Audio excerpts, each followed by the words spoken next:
Bonjour à tous. Quand travail rime avec agilité et autonomie, comment piloter une organisation pour qu'elle soit durablement efficace?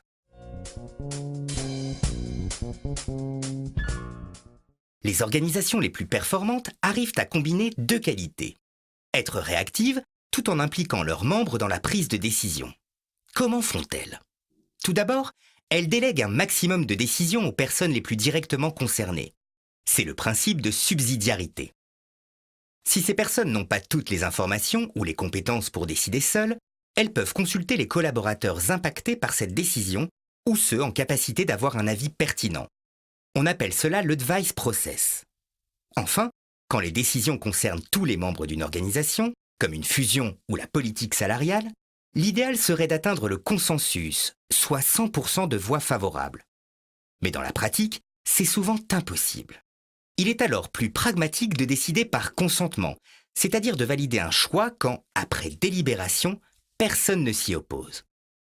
Cette différence permet de gagner du temps, d'éviter les blocages et d'apprendre à chacun à décider pour le bien du groupe.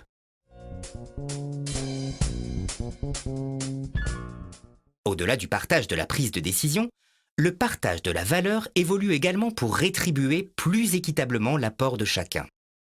Ainsi, certaines organisations partagent la valeur générée avec leurs employés en les intéressant aux résultats ou en leur distribuant des actions.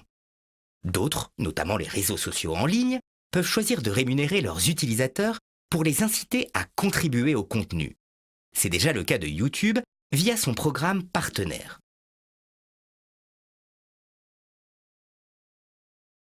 Dans le cadre des sociétés coopératives, la valeur générée est redistribuée auprès des sociétaires ou reversée au projet collectif. Une autre solution existe. Au sein des réseaux d'indépendants WeShare et Nspiral, quand un membre touche des revenus grâce à la marque partagée, il en reverse une partie au collectif en reconnaissance de la contribution de tous.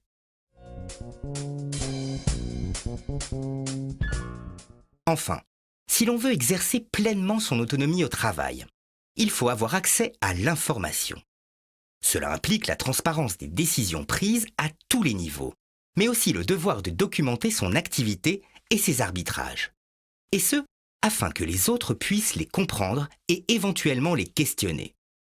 C'est cette culture de l'information ouverte qui permet un travail à la fois efficace, connecté aux autres et évaluable au regard de valeurs et d'objectifs communs. Merci de votre attention et à bientôt.